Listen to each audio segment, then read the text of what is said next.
శైలేంది? ఎన్నిసార్లు ఫోన్ చేసినా లిఫ్ట్ ఎత్తలేదు. అసలు ఏమైంది శైలకు? ఒక్కసారి ఫోన్ లిఫ్ట్ చేసి మాట్లాడితే అయిపో. అక్కడ ఏం జరుగుతుంది అన్నది నాకు తెలుసు. కనీసం హెల్ప్ చేద్దామన్నా కూడా చేయలేకపోతున్నా.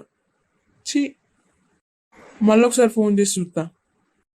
రింగ్ అవుతుంది కదా, ఇప్పుడన్నా ఫోన్ లిఫ్ట్ చేస్తుందో చెయ్యదో. అమ్మయ్య, లిఫ్ట్ చేసింది. హలో శైలు. ఫోన్ లిఫ్ట్ చేసింది కానీ మాట్లాడతలేదు ఏంది? శైలు, ఉన్నావా? ఏమన్నా మాట్లాడు శైలు. అరే, ఫోన్ కడిగేసింది కదా. ఫోన్ కడిగెత్తందంటే పక్కకు వాళ్ళ హస్బెండ్ ఉండవచ్చు. శైలు, అక్కడ ఎట్లుంటున్నావురా? ఎన్ని ఇబ్బందులు పడుతున్నావో ఏమో. ఒక్కసారి నన్ను గలువురా, నిన్ను చూడాలనుంది నాకు. ఈయన స్నానానికి వేయండి కదా, వెంటనే ప్రసాద్ ఫోన్ చేసి మాట్లాడతా. ఫోన్ వస్తుంది కదా, శైలునే కావచ్చు చేసేది. హలో శైలు. హలో ప్రసాద్, చెప్పు. చెప్పంటానువేంది శైలు? ఎన్నిసార్లు ఫోన్ చేయాలా నీకు? ఎన్నిసార్లు చేసినావు ప్రసాద్? అయినా నేను ఫోన్ మాట్లాడే సిచ్యువేషన్లో లేను. ఏమైందిరా శైలు? నువ్వైతే మంచిగా ఉన్నావు కదా. నేను మంచిగానే ఉన్నా ప్రసాద్, నువ్వేం టెన్షన్ పడకు. మరి ఫోన్ ఎందుకు లిఫ్ట్ చేస్తలేవు? నువ్వు ఫోన్ లిఫ్ట్ చేయకపోసరికి నేను టెన్షన్ పడతానా? అక్కడ ఎట్లున్నదో ఏందో, ఎన్ని ఇబ్బందులు పెడతాండో అని మస్తు టెన్షన్ పడతానా. ప్రసాద్, ఇప్పుడు అవన్నీ మాట్లాడే టైం లేదు నాకు. నువ్వైతే నా గురించి ఏం టెన్షన్ పెట్టుకోకు. మా ఆయన స్నానానికి వేయండు, ఆయన వచ్చేస్తాడు ఇక. ఉంటాను ప్రసాద్, వీలున్నప్పుడు నేనే ఫోన్ చేసి మాట్లాడతా. శైలు శైలు, ఒక్క నిమిషం.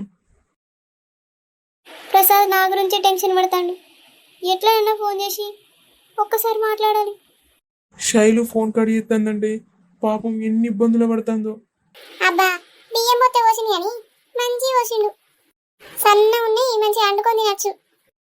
అయినా అండుకుండే మద్దతి మళ్ళీ ఆ గాడి కొడుకు తింటాడో తినడో అంతటా వచ్చింది నాకు గండం. కాంతం, ఏం చెప్తానవే? ఏం లేదు రాజవ్వ, రేషన్ బియ్యం తెచ్చినా కదా, మెరుగలు బాగున్నాయి, చెరుగుతానా. కూసోవే రాజవ్వ, నీ ఇంటికే వద్దాం అనుకున్నా, నువ్వే ఇటు వచ్చినావు. నా ఇంటికా? ఎందుకే? ఏమన్నా పనా?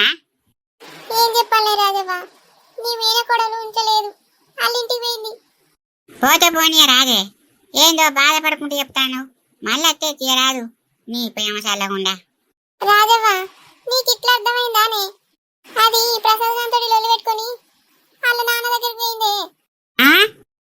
ఏందే లొల్లి పెట్టుకున్నారా? లొల్లి పెట్టుకునేదే రాజవ్వ, మంచిగానే ఉంటారు కదా అనుకున్నా. అప్పుడప్పుడే లోపలికి వేరు బెడ్రూమ్లకు.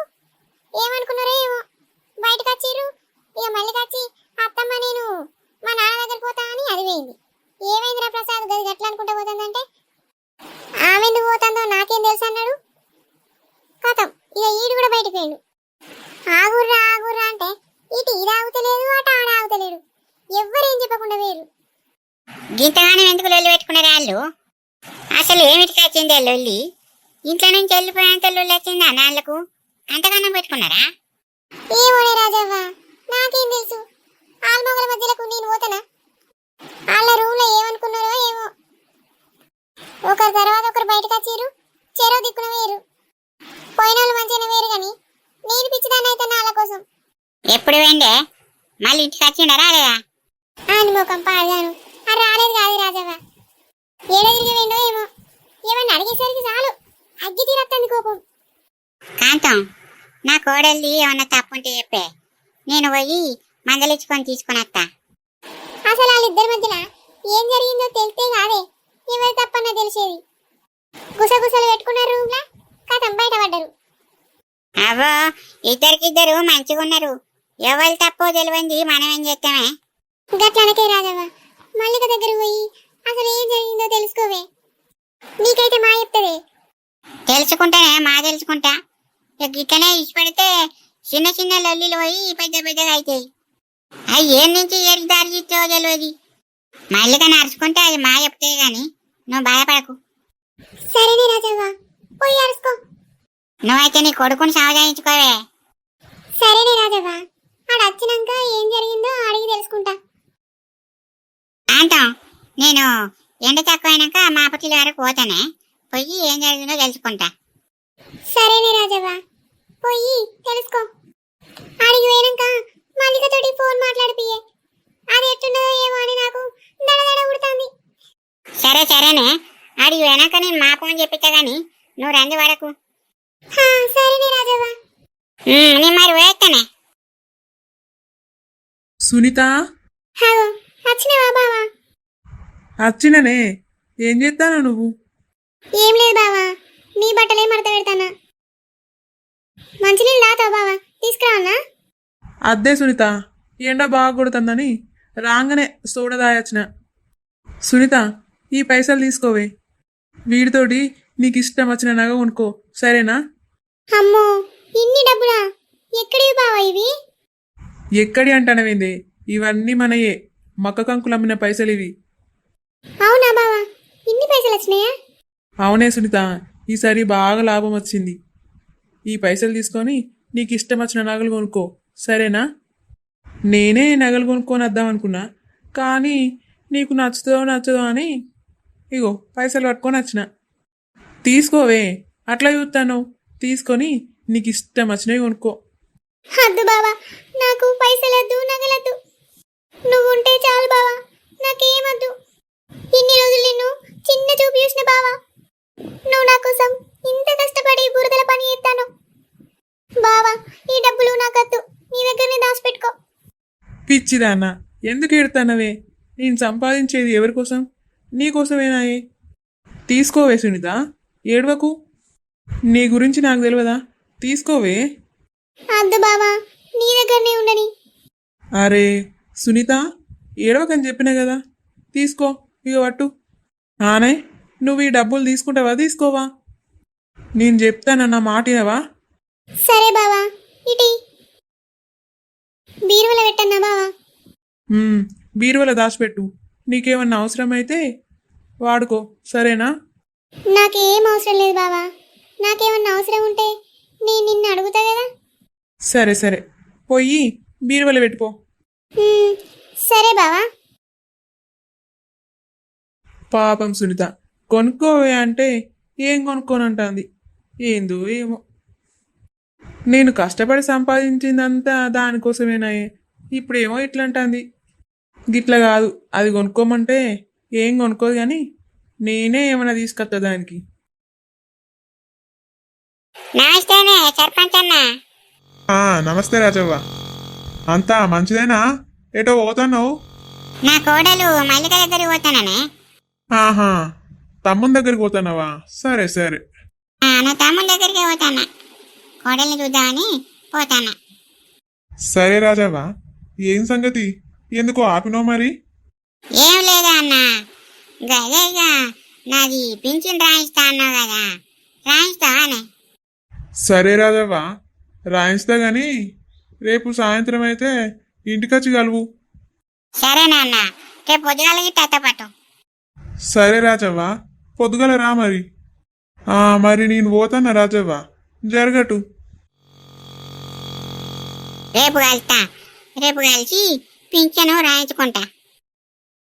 పాపం బిడ్డ వచ్చిన కాంచి ఒకటే బాధపడుతుంది. ఎట్లనన్నా చేసి నా బిడ్డ బాధ పోడగొట్టాలి. అక్కకు ఫోన్ చేసి చెప్తా, అదైతే ఏదో ఒకటి చేస్తుంది. మల్లిక, బాధపడకురా.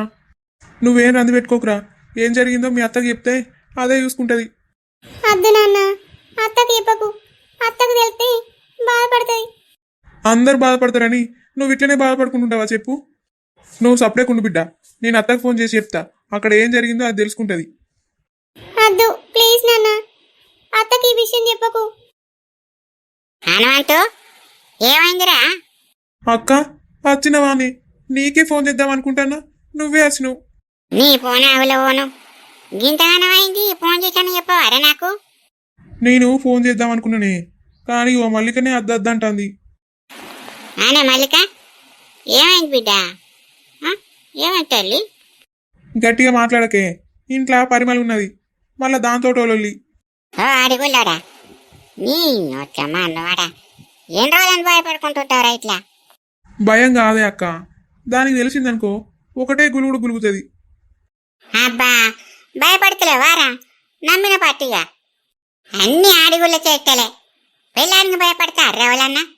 ఎన్నడో దాన్ని అంగబెట్టి కిందోటి పైనోటి గుద్దితే అదే దారిలో ఖర్చు. అంతా నువ్వు చేయబట్టారా? పెళ్ళాన్ని అదుపులో పెట్టుకుంటే ఇట్లుండునా?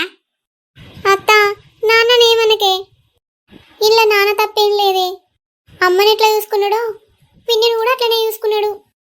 కాకపోతే పిన్ని నేను చేయబట్టే అట్లా తయారైంది. మల్లికావా, మీరిద్దరూ దాని చేతుల కీలు బొమ్మల గిర్రే. అది ఇట్ట నా చేతికి దొరకాలే, దాని చిప్పిడి పొడి మొత్తం గొరికిత్తా. దానికి తిరగవలేరనుకుంటాంది. దాని సంగతి ఆగు. మల్లికావా, బయటికి పోదాం పారా, ప్రశాంతంగా ఉంటుంది కొంచెం. ఇప్పుడు బయటికి ఎందుకే అత్త? లోపల నీ పిన్ని మొండి ఉందేమో, మళ్ళీ దాని ముందట మాట్లాడితే దాని కళ్ళు రోయే. అందుకే బయటికి పోయి మాట్లాడుకుందాం. సరేనే అత్త, నీ ఇష్టం. అక్క నీ కాళ్ళు మొక్తనే నా బిడ్డ కాపురం ఎట్లా నన్ను సక్కదిద్దే. నా బిడ్డ నా ఇంటి మీద ఉంటే దాని కళ్ళు ఓర్వయ్యే. ఎప్పుడు చూడు మల్లికని ఇబ్బంది పెట్టుకుంటూనే ఉంటది. నీకు పుణ్యం ఉంటుంది అక్క, దాని కాపురాన్ని సక్కదిద్దు. ఓరి వారి హనుమంతు, గిదానికే ఇంత భయపడితేవేంద్రా? నేను లేనా? నేను చూసుకుంటా పట్టు. మల్లికావ కాపురాన్ని ఎట్లయినా సగదిద్దుతా గాని నువ్వు లేరా తమ్మి, లేరా గాడిది లే. నువ్వు బాధపడితే నాకు మంచిగా అనిపేది. లే పావా మల్లికావా, అట్లా పోయి మాట్లాడుకున్నాంపా. సరేనే అత్త. ఇక చెప్పు బిడ్డ, ఇక్కడైతే ఎవ్వరు లేరు, మనం ప్రశాంతంగా మాట్లాడుకోవచ్చు. అసలు ఏం చెప్పమంటావే అత్త నన్ను? గదే మల్లికావా, ఇక ప్రసాద్ అనుకున్న నీకు ఏం లొల్లైంది, ఏం సంగతి, నువ్వు ఇక్కడికి రావాల్సిన అవసరం ఏం వచ్చింది? గదే అత్త, అసలు లొల్లి పెట్టుకోవడానికి మా మధ్య ఇవన్నీ ఉంటాయి కదనే. ఏం మాట్లాడుతున్నావే పొల్లా? నాకేం అర్థం అవుతలేదు. ఏం చెప్పాలనే అత్త, పెళ్ళై 3 నెలలు అవుతుంది. నాతోటి మంచిగా ఉంటలేదు ఎందుకు అని అడిగిన. నువ్వంటే ఇష్టం లేదంటాడు. ఇష్టం లేనప్పుడు ఎందుకు పెళ్లి చేసుకున్నావు అని అడిగితే అత్తమ్మ వల్ల చేసుకున్నా అంటాడు. నాకు మంచిగా అనిపించలే. ఇష్టం లేనప్పుడు అక్కడ ఉండు ఎందుకు అని అనిపించింది, ఇంటికి వచ్చేసిన. ఏంటిది? ఇష్టం లేదట్నా? మరి ఇష్టం లేనాడు ఏం రోగానికి పెళ్లి చేసుకున్నాడు? ఇన్ని రోజులు ఎందుకు కాపురం చేసిండట? తీరా మోజు తీరినాక ఇష్టం లేదంటాడా? నాకు గుర్తులు విసుకుతాయేమనుకుంటాడు వాడు. అత్త, నేను చెప్పేది అది కాదే. అసలు మా ఇద్దరి మధ్యలో భార్య భర్తల సంబంధమే లేదు. నేనంటే ఇష్టమే లేనప్పుడు నన్ను ఎట్లా దగ్గరికి తీసుకుంటాడే? అంటే భార్య భర్తల సంబంధం అంటే పెళ్ళైన కాంచాలి? లేదే అత్త, నేను రూమ్లోకి పోతేనే చాలు బావ బయటికి పోయేది. పెళ్ళైన కొత్తలో నాకు అనుమానం రాలే గాని ఇక అట్లా రోజులు కలిసిన కొద్దీ ఎందుకు ఇట్లా ఉంటాడు అని అడిగిన. నువ్వంటే ఇష్టం లేదని చెప్పిండే. ఇదంతా మీ అత్తకు తెలుసానే? మీ అత్తకు చెప్పిపోయినావు ఆయన మందలేకపోనా? మా అత్తమ్మకు తెలుసో తెలియదో నాకు తెలియదే అత్త. అత్తమ్మ ఎప్పుడు మాట్లాడినా బాగా చిరాకు పడుతూనే ఉంటాడు. అత్తమ్మ ఏమన్నా అంటే చాలు నాకు ఈ ఇంట్లో మనశ్శాంతి ఉండలేదు, నేను బయటికి వెళ్తా అంటాడు. ఇంకేమని చెప్పాలనే అత్త? పెళ్ళైన నా ఇంటికి పోయినప్పటి నుండి బావ ఒక్కరోజు కూడా కనీసం ఇంట్లో లేడు. ఎప్పుడు చూడు బయటనే తిరుగుతాడు. ఏంది ఆ ప్రసాదానికి ఏం రోగం పుట్టింది? గిట్లెందుకు చేస్తాడు? ఏమోనే అత్త, నేనంటేనే ఇష్టం లేదంటాడు. ఎట్లా పోవాలనే ఆ ఇంటికి? మల్లికావా, నువ్వేం బాధపడకురా. నువ్వు బాధపడకు. నువ్వెందుకు బాధపడతాను? నేను ఆయన 4 ఉతికి ఆయనకి బుద్ధి చెప్తావు. అదే అత్త, నా కర్మనే ఇంత. ఇష్టం లేనప్పుడు ఆ ఇంటికి నేను ఎట్లా పోయి ఆయనతోటి కాపురం చేయాలనే?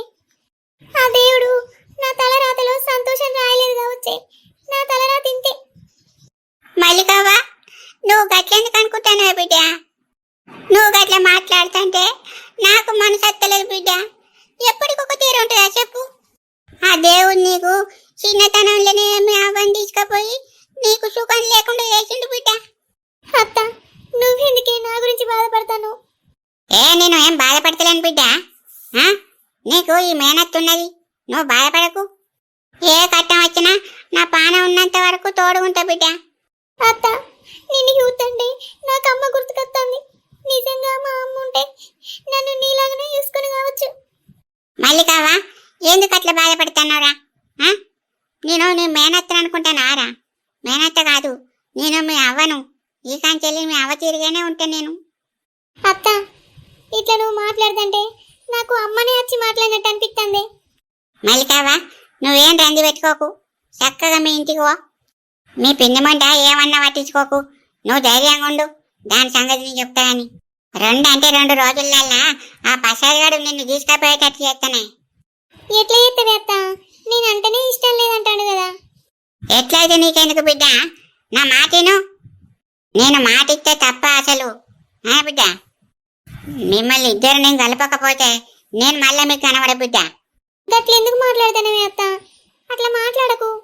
కాదు మల్లికావా, ఈ రాజా ఒక్కసారి మాట ఇచ్చింది అనుకో తిరిగే ఉండేది. నువ్వు ఇట్లా మాట్లాడుతుంటే నాకెంతో ధైర్యంగా ఉంది. నా కాపురం చక్కదిద్దుతావు కదా. నువ్వు ఇదే ధైర్యంతో ఇంటికి పోయావా మల్లికావా? సరే అత్త. సరేనే అత్త, మరి నేను వెళ్ళొస్తా. పో మల్లికావా, పో. పోయిలంగవో. ఒక్క మాట మల్లికావా, ఇగో నువ్వు భయపడినంత కాలం మీ పిండి నిన్ను భయపడుతూనే ఉంటుందిరా, అది ఉంచుకో. అదే ఒక్కసారి నువ్వు ఎదురు తిరుగు, అది తోక ముడుచుకోకపోతే నన్ను అడుగు. సరే అత్త, ఇక నుండి నేను ధైర్యంగానే ఉంటా. మల్లికావకు ధైర్యం చెప్పి మా పంపించినా గాని దాని కాపురం ఎట్లా చక్కదిద్దాలనో ఏందో. ఈ ప్రసాద్ గానికి ఏం పుట్టింది ఇట్లా చెప్తాండు. ఆ జేర్జీమ కూడా అయితే నాకు కనబడని అని బట్టలు ఉతికినట్టు ఉతుకుతా, అప్పుడైతే చక్కగా అవుతాడు. అవా ఇక నేను పోతా, చీకటి అవుతుంది కదా.